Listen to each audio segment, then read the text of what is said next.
Namaste, dear ones. Welcome. I am Mrs. Wu, MD 1111 Awakening. In relation to really embracing the full aspect of yourself as a divine feminine, it's important to give reverence to the Divine Mother. Now, if you haven't been aware, I'm going to make you aware. The Divine Mother is that worship of the spiritual aspect of the mother throughout centuries. I mean, this was the norm many centuries ago, and it lasted for many centuries as well. And even when we think back to ancient Kemet, ancient Egypt, there was a huge reverence for the divine feminine, for the divine mother. And so a lot of times the rulership really honored the woman because it provided more so of a balance, especially during turbulent times. If you look into it, even in Hinduism in India, in just different parts of the world, even in Germany. In Germany, there's still people that are finding different little statues of the Venus and its representation of the Divine Mother, of a pregnant woman. And so when you look into history and you see the aspects of history that really work well for us, it is to remind you that a lot of times it's important to get back to how things were the norm. A lot of times as well, when we think about worship, when we think about in the sense of religion, is very male dominant. There's a lack of balance there. Even when you think about different scriptures, when it comes to the woman, it's not much reverence paid to her, even in respect to the Virgin Mary. So bringing things into balance, henceforth, when it comes to spirituality, there is a need to really put motherhood back on the throne, put the divine mother back on the throne. Even when it comes to your day-to-day activities, when you give reverence to the Creator, think about the feminine aspect of that. And think about also, when you don't have that sense of balance, it definitely puts you at a disadvantage as a divine feminine. And even in addition to that, as for men as well, there needs to be balance. There needs to be reverence paid to the Great Mother. Within society, there is a big push to, especially when it comes to women of indigenous descent, when it comes to what's deemed as African American women, we are being utilized as a mechanism for, and not as a whole, but when it comes to media, when it comes to the different artists and stuff, it's very derogatory. And if you think about it, the truth of the matter is, from a scientific or biological standpoint, we are the mothers of the planet. We have birthed all beings, came through the portal of the indigenous African woman. All right, and so that's just a scientific thing. And so when there is a constant onslaught of negativity geared towards the African woman, the African American woman, it is an attack. And so by being aware of these things, it's not to put you in a state of despair. It is to empower you and understand that you have the gifts, you have the abilities to change that narrative. You're more than sexuality. You're more than what the media tries to put in your mind and put in the children's minds.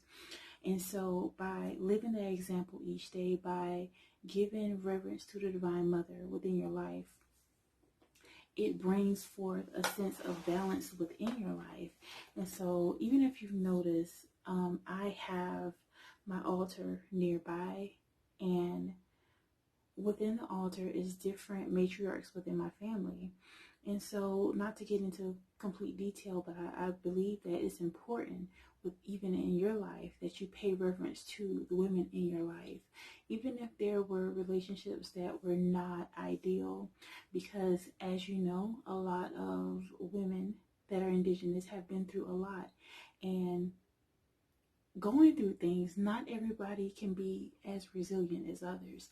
And so I mean resilience in the sense of not allowing society to dictate the behaviors that you exhibit.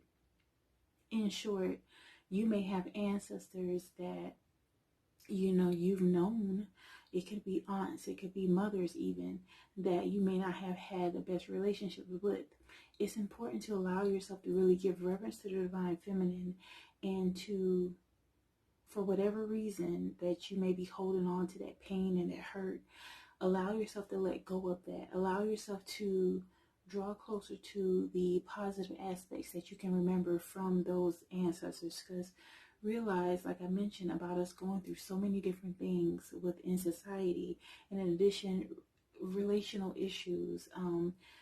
When you allow yourself to really heal from those things, it gives you a sense of inner peace. It also, especially if this person happens to be your mother, it will open you up to being able to really be your full expression of a divine feminine in your highest vibration. And a lot of times the things that weigh us down is in relation to our experiences as women, as we have related to other women, you know. And so this is a huge aspect to really ascending to that higher level, getting to your very highest potential, ladies. And it's important to take the time to meditate on these things, pray on these things, whatever terms you want to use, but make it a daily aspect of your spiritual practice to, you know, reflect on the things that may not have been very desirable for you to go through, those experiences. You may have been abandoned, you may have been neglected, you may have been ignored by a divine feminine within your life. But realize that everybody is going through their own struggles, and everybody is not able to handle the stressors that happen in life. So it may not have been anything personal.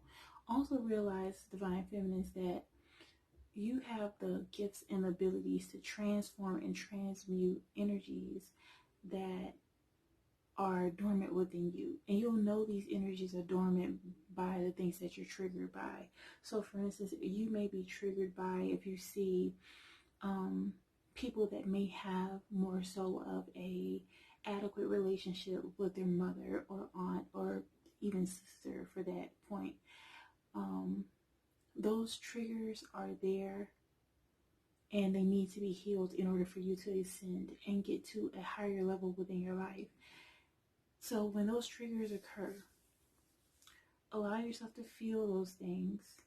Allow your subconscious mind to really come into play, opposed to your conscious mind. So your conscious mind, if you don't have the best relationship with a sister or a mother or aunt, okay, these aspects are triggering you because it's things that you need to heal. So it's important that when the time comes, when those triggers happen, to allow yourself to really feel those triggers. Think about what's going on in the moment and remind yourself with mantras, with affirmations such as, I am healed from my triggers. I am healed from my past experiences. I am in alignment with divine femininity. By doing these things, it allows you to really be in the present moment and heal those experiences so that you can move forward within your life. Okay? It's something else I wanted to mention. When we think about, it's a book that I'm reading, and I tend to, when I have some really good books, I tend to try to read a few at a time. And this one I've been just browsing through. We Are Your Sisters. Okay, and so this book is Black Women in the 19th Century, and it's a really, really profound book. It just talks about different experiences, dating back to slavery and even before that, and just how we women have had to overcome so many different things. And if you really think deeply about it, in relation to a soldier that has went to war, a soldier that has went to war for maybe a term of 4 years or so, when this person comes back, they have to be debriefed. They have to be really focused on in a therapeutic setting in order to heal from the things that they have witnessed and seen. So if you think about the genetic component to all the things that we have overcome as women, in particular as indigenous women, women that are African descent, native descent. The things that we have overcome, a lot of times we're put in the mindset to keep going. And, you know, it's an admirable thing to keep going. But now is the time to really reflect and allow yourself to heal. Because just like I mentioned about those soldiers that have been to combat and they need true therapy, sometimes these things really spill over genetically and are passed down.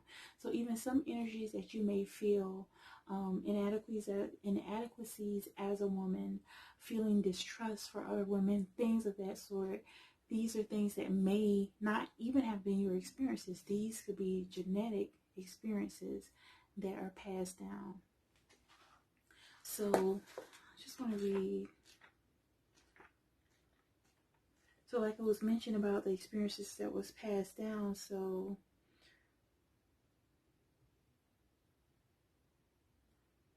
it's something that really, really, really, really. So for instance, here it talks about just the new beginnings of having a family. And so just to tap into some of the resiliency that we have had to overcome. A wife should take good care of her person, be clean, neat, tidy. I do not see how a man can love a slovenly woman who goes about her heels out of stockings. Much of the beauty and happiness of home depends on the good sense, economy, and industry of the wife.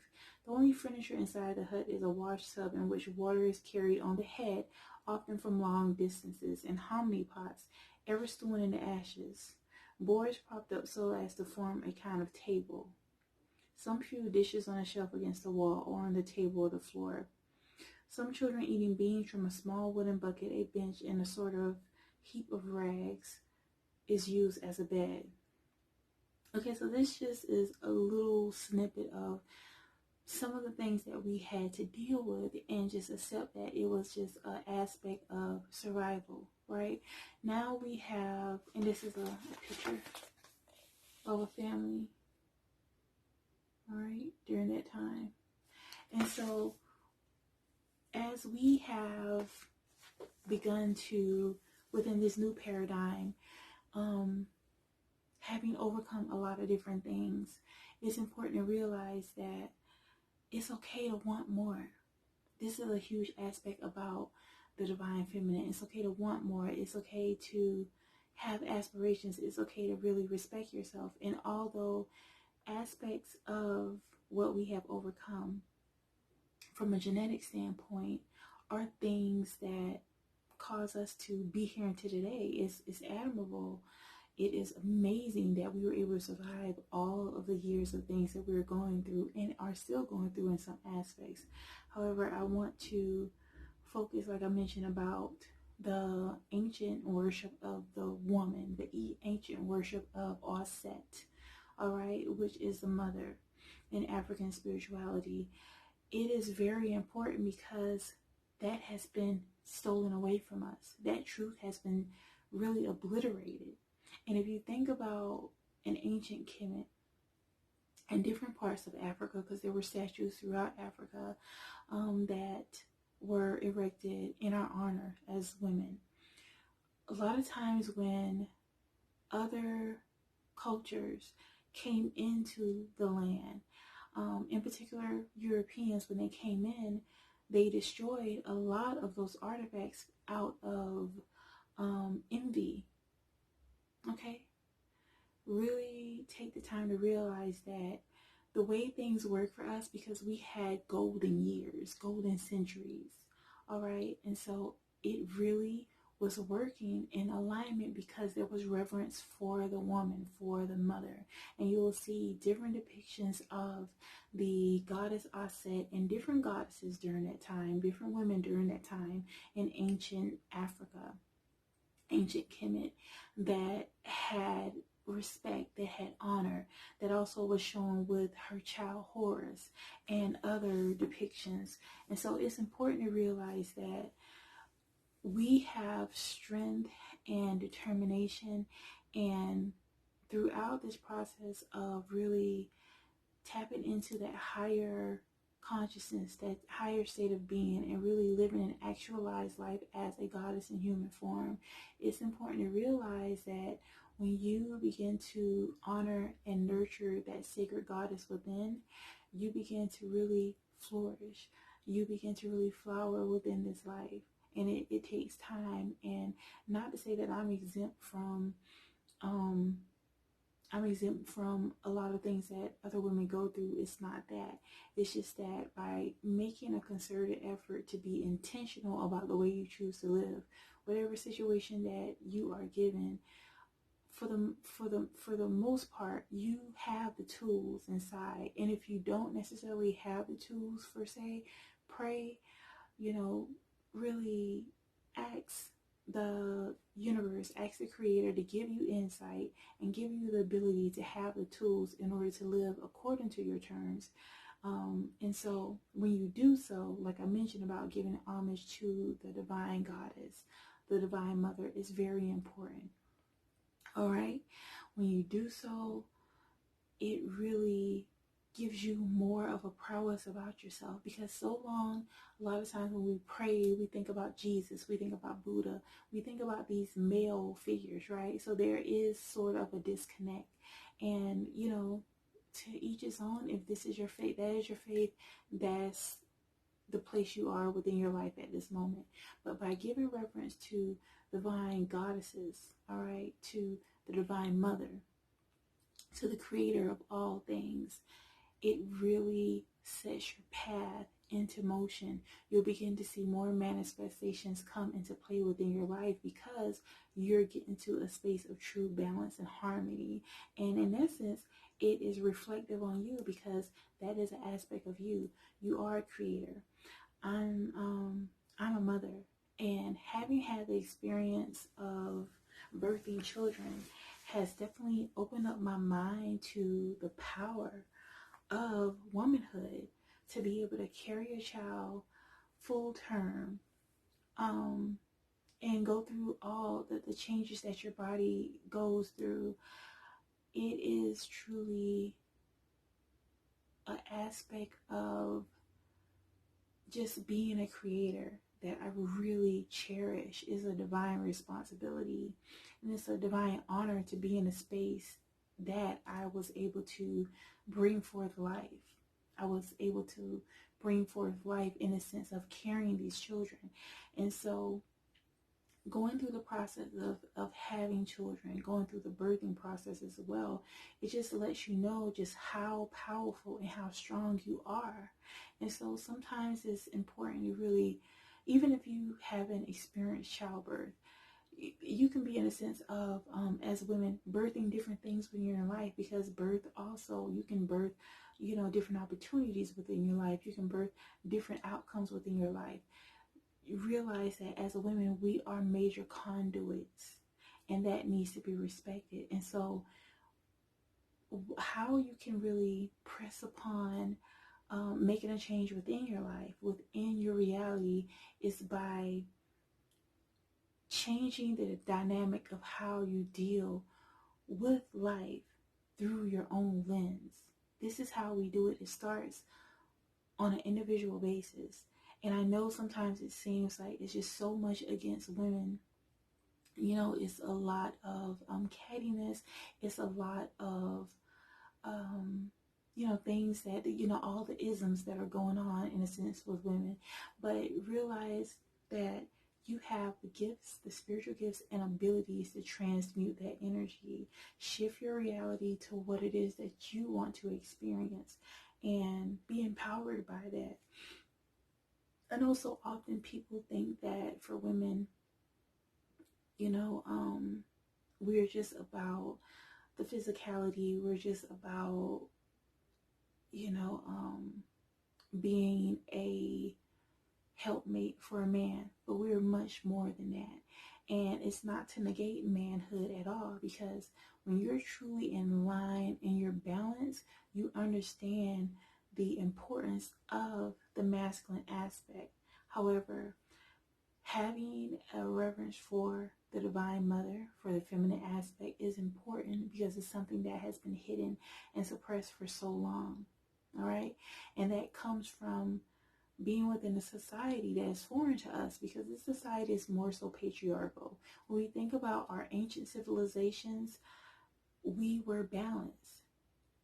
It may have been in some aspects matrilineal, but there was more of a balance of that masculine and feminine. So it wasn't the competition type dynamic. It was about a collective dynamic more so than an individual dynamic that a lot of people are dealing with within this Western society. So, be encouraged that through prayer, through meditation, you'll be able to connect with the Divine Mother. Make this a part of your daily activity and watch your life truly manifest into your highest potential. Until next time, I invite you to vibe higher and thrive. I am Mrs. Luvin, the 1111 Awakening. Ashe Ayo. Nakupenda means I love it.